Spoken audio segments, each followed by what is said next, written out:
All right, folks, this is probably going to be a double upload both on the Bold Like a Leopard and the Razor Ray Special Cuts channels just because I think it's a fun topic. It's a fun topic for me, maybe not for everybody. Look, the NBA has been crap for many years now, but I think it could be in the state of moving towards being less than crap, maybe being something that's okay. I think that there are certainly a number of stars that are helping to rehabilitate the league. Atento Kumpo over in Milwaukee, and of course there's Kawhi over in Toronto. And I think I don't like Golden State, but what are you gonna do? They have all the cards, and I mean, I think the NBA does have to impose some sort of there has to be something that keeps teams from basically hoarding all of these crazy superstars, or else it will basically be like Spanish soccer. You have Real Madrid basically signing all of the key players and just destroying the rest of the league over there, La Liga. So that's Real and Barcelona. But one positive development, I think, is that the LeBron era appears to be basically falling. It's going away. And I say this as somebody who, obviously I think it's a good thing that LeBron James won a championship here in Cleveland for the city.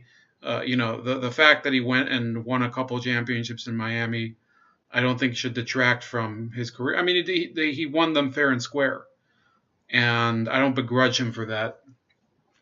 And I'm not even that much of a Cavs fan at all.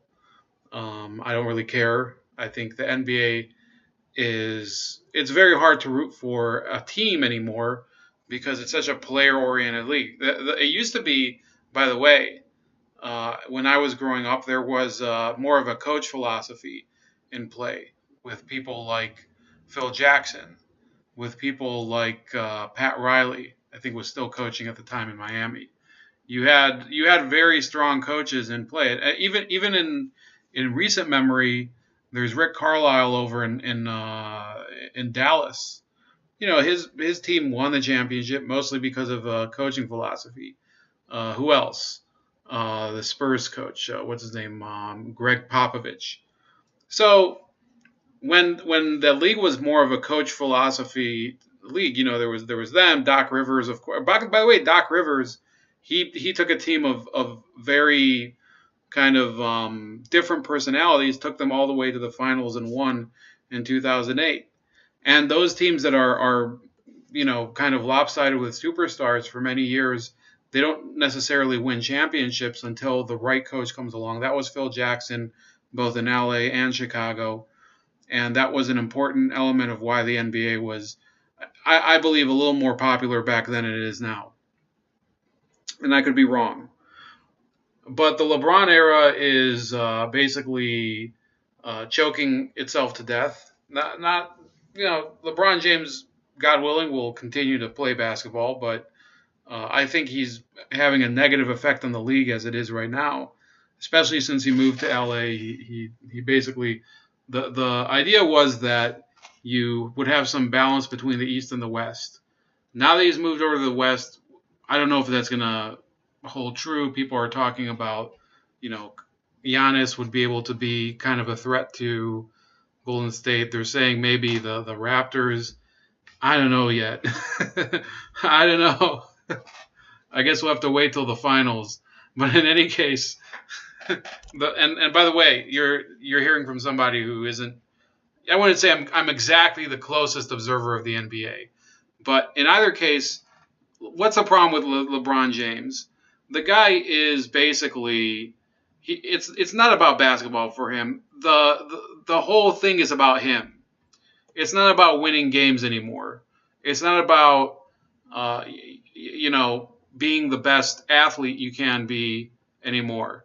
I'm not saying that he doesn't compete, because the fact is that he fought his way all the way to the finals last year with a very mediocre Cavs team. I think the only other person on the team that had been an NBA All-Star in his career was, Derrick Rose was on the team for a short while. You had Kevin Love, who's best days are behind him as well. And Dwayne Wade, who I think was just given a job with the Cavs so that LeBron would have somebody to be a ping pong partner with, because all the other people on the team were basically they were. I'd never seen anything like it. It reminded me of the Cavs when he went to the finals the first time, and I actually didn't get to follow the team at the time because I wasn't living here and I wasn't really watching the NBA. But from what I saw, from what I researched, years ago, is that the rest of the team was just a bunch of scrubs, and that's how the Cavs were last year. Well, what's the team now? The Lakers. So he's gone from one scrub team, the Cavs, to another scrub team whose fans are the fakest fans in the country. So Cleveland fans, the Cavs fans can be very fake, and I'm not going to cuck for them. When the team sucks, people don't go to games. They're not a loyal fan base. Anybody that tells you otherwise doesn't know what the hell they're talking about. People are not going to drive in cold weather downtown, fight traffic and find parking to see a shitty team that has only 9 wins on the season as is. They're not going to do it. They're not going to go on the rapid either. We have this very inefficient and inconvenient rapid transit system here too. So it's above ground. It's not a subway.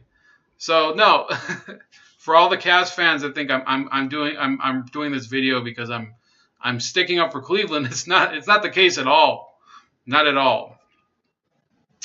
He had to move somewhere, but the fact is that LeBron James with the Lakers has been a disaster, and the fact is that now there's all of these rumblings, a whispering campaign you could call it, against Luke Walton, who, to be fair, is a pretty garbage coach. Apparently, they made it to they've made it to 4th and 3rd place in their division here, and they miss the playoffs.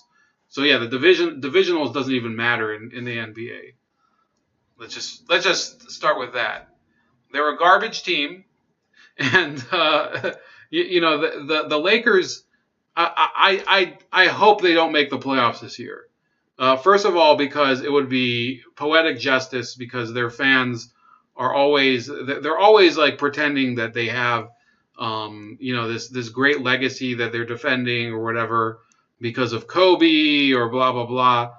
Well, Kobe Bryant did more for the Lakers as a team than the Lakers did for him. Okay, Kobe Bryant dedicated his entire career to being an LA Laker. And for that, I give him all the credit in the world.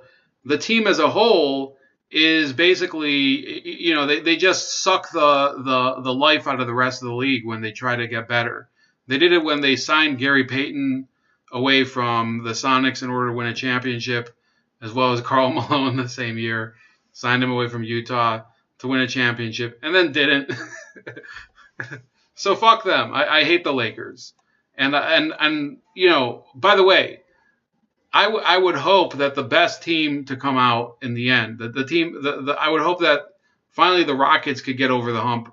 I think the Rockets are the only team that I would actually be interested in winning a championship in the West this year. Not that I'm going to get to watch much of the playoffs anyway. Watching an NBA game, by the way, is not very convenient for me.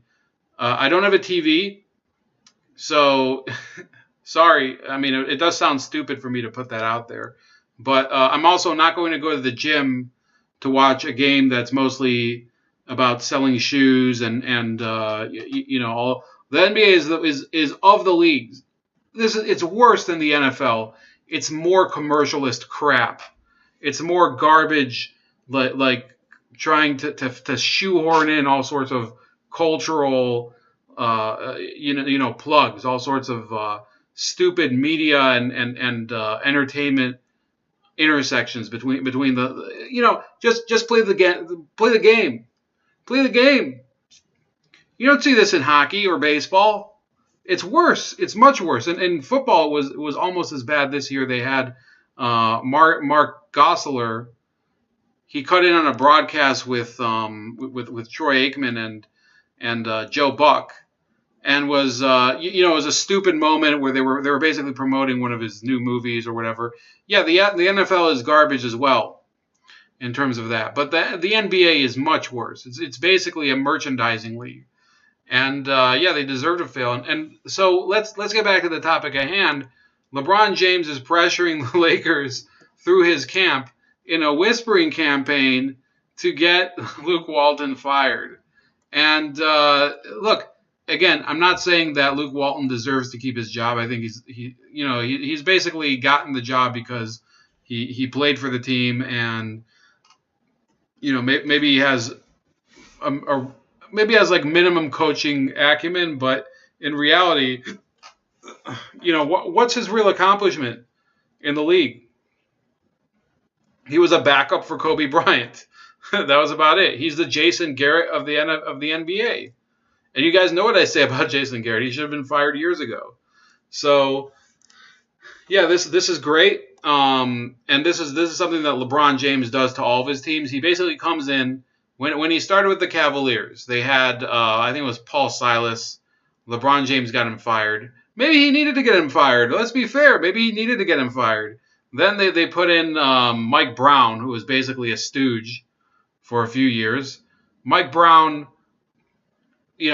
coaches a team to moderately good levels because he had LeBron. So, they were able to get farther in the playoffs for a while, and then, they made it to the championship, got swept, and then the next 2 years, everybody's like, oh, they're gonna win. They're gonna win. No, they didn't even get to the finals. So then LeBron leaves. The entire house comes crumbling down. They just fire Mike Brown. He's gone. I think he coached like one more time for the Lakers, also while they were a garbage team. And it shows the people that LeBron James puts in as his puppets are failures after he leaves. You had with the Heat. The Heat were the smartest. People hate on the Miami Heat because they were the villains under that was LeBron playing the heel. He would have the all black uniform and would basically. I remember there was one time he dunked on Kevin Garnett and was basically laughing in his face. So you have Pat Riley did the right thing. He didn't back down to LeBron James. Never fired Eric Spoelstra. The team held together philosophically. He kept together a good unit of people that were basically they were the talent supplement to LeBron James. So it wasn't just Chris Bosh and Dwayne Wade who were the talent. They were the real talent. But you had real good role players like Haslam. You had people who were you had an enforcer like Joel Embiid, or not Joel Embiid. What the hell am I thinking? Joel Anthony. That's the one I'm thinking of. So you had Joel Anthony. You also had you had Mike Miller. You had Ray Allen. They brought in Ray Allen. Okay, the Miami Heat did the right thing. They kept LeBron under control, and Spoelstra. I think Spoelstra is still coaching for them. Let me see here. Eric Spoelstra, which I guess he's not exactly a rousing success anymore, but yeah, he's still he's been the coach since 2008. Think about that. They've made the playoffs. Let's see here. So as head coach, they've only made the playoffs like 2 out of the last 4 seasons. But what are you going to do? Suddenly this is a league where you need that superstar to get you anywhere in the playoffs, and he just doesn't have it. But he's not basically sold his soul for LeBron James. That's the one thing you have to respect about Eric Spoelstra. People were making fun of him that he looks like a baby child and whatever. He won 2 championships, and he didn't have to sell his soul in order to do it. One of them, by the way, was in a lockout year, so think about that. So LeBron James then comes back to Cleveland, gets David Blatt fired. So they go through an entire season. They get in first place in the Eastern Conference, go to the finals, and then the next season they're still in first place, and he gets David Blatt fired in the middle of the season. And every time he plays dumb and he says, "No, it's not really me. I have no problem with this. But the thing, it had to be done or whatever." Bullshit. This is just admit it. You want to control the team, and you want to. So this is him running teams into the ground now. It's not. It's not going to be. So let's put it into perspective. When he was with the Heat, they've kept him under control. When he was with the Cavs, he basically ran buck wild, and he was essentially in charge of the team. And they basically at a certain point, how much higher could they go? They couldn't go any higher than getting into the finals and getting destroyed by the Warriors every year. So then people finally start to get bored, especially him. He comes to LA and his skills are diminishing. He's been out for the past 15 games. I see that they're supposed to play Phoenix next, who are the worst team in the West. And it's possible they could lose to them, which would be hilarious because that would mean that they lost to both Phoenix and Cleveland, who are the worst teams in the league besides New York and I guess Chicago. So yeah, this team. It's a testament to how awful LeBron is making the Lakers at the moment. And yeah, I hope it's the end of his era because it's finally time. People have to move on from that. Okay, so that's about it. Please like the video, share this video. I know most of you don't care about the NBA, but I thought this is funny. Also, subscribe to me on Bold Like a Leopard and Razor Ray Special Cuts, depending on which channel you're on at the moment. And also on BitChute and Kogoscope. Please see me on all the social media behind me.